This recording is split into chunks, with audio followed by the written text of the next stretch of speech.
Hello বন্ধুরা, দুষ্টু মিষ্টি শ্রেণিকা শ্রেণিজার ভিডিওতে জানাই সকলকে স্বাগত। বুনু একটু বেশি দুষ্টুমি করছিল, ওই যে সহ্য না করতে পেরে কিন্তু দিদিভাই ওকে জোর করে চেপে ধরেছে। আর এরপরে হয়েছিল তুমুল একটা ঝগড়াঝাটি, সেটা আর তোমাদের সাথে শেয়ার করলাম না। তো যাই হোক, আমরা চলে গেছিলাম। তারপরে ওদের একটা ডান্সের ক্লাসে ভর্তি করিয়েছি, তোমাদেরকে আগেই বলেছি, ডান্স প্লাস জিমন্যাস্টিক। সেখান থেকে ফিরে এসে দেখি কি যে এখানে আম মাখা করছে। আর দেখো কত লোক! তো এই আমগুলো ওদের দাদুর বাড়ি থেকে কেউ ছিল না, ছিঁড়ে নিয়ে এসছে ওদের দিদিভাইরা। আর তারপরে দেখো চুপি চুপি আমরা সবাই মিলে মাখা করে খাচ্ছি। তো এইরকম চুপি চুপি আম এনে চুরি করে আর কি এনে খাওয়ার মজাই আলাদা। ওনারা কিছু বলবে না, জানলেও কিছু বলবে না আশা করি। তো দুজনে মিলে দেখো দিদিভাইয়ের সাথে এত ঝামেলা শুরু করেছে, ওর ভিতরে নুন দেবে। আসলে আগে থেকে নুন দেওয়া রয়েছে, এবার যদি নুন দেয় তো নুনে পোড়া হয়ে যাবে, তারপরে আর খাওয়া যাবে না। তো ছোটো বোন তো সোনার পাত্র না। যাই হোক, ওইভাবে মিটমাট করা হলো। আর এর ফাঁকে চলে এসেছিলো আমার বাবা। তো আমার বাবা এসে ঘরে এই যে কাঁঠালটা দেখে বলছে কি যে ইঁচড়, আমরা ভেবেছিলাম ইঁচড় এটা।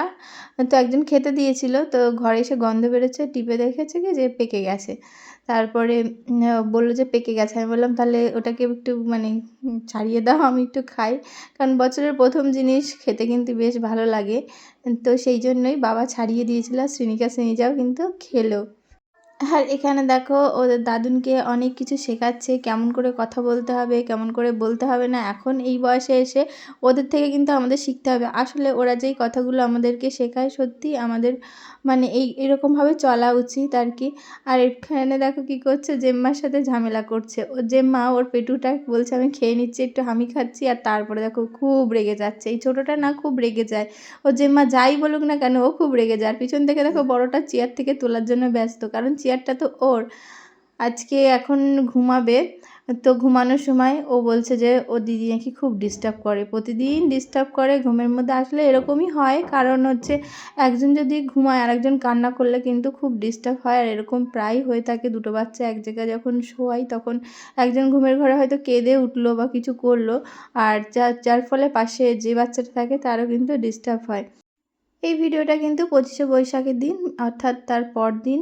তো রবি ঠাকুরকে সাজিয়ে দিয়েছি, আর শ্রেণিকা শ্রেণিজাকেও সেই রকমভাবে সাজিয়েছি যাতে কি তোমাদের সামনে কোনো কিছু ওরা উপস্থাপনা করতে পারে। আসলে এই ব্যাপারটাকে আমি ভেবেছিলাম ছাদে বা বাইরে কোথাও করি, কিন্তু শ্রেণিকা না খুব ভয় পাচ্ছিল। সেদিন একটু হাওয়া দিচ্ছিল, আবার একটু মেঘও করেছিল। মেঘ গুড় দেখে ও ঘরের থেকেই বেরোবে না। আর দেখো সুন্দর একটা নাচ করে কিন্তু তোমাদের দেখিয়েছে। আর ওর নাচটা কিন্তু মন থেকেই করেছে, সেই জন্য আমি ভাবলাম থাক, এই আয়োজনটা আমি ঘরেই করি। আসলে বাচ্চাদের সাথে এই দিনগুলোর পরিচয় না ঘটালে কিন্তু ওরা কখনোই বুঝবে না এই দিনগুলোর গুরুত্ব কী। এই দিনগুলোকে ওদের স্মরণ করাতেই হবে। যেরকম আমরা ছোটো থেকে এই দিনগুলো স্মরণ করে এসেছি, আমি চাই আমার মেয়েরা, আর আমার মেয়েরা কেন, সকল বাচ্চারা এই দিনটা স্মরণ করুক।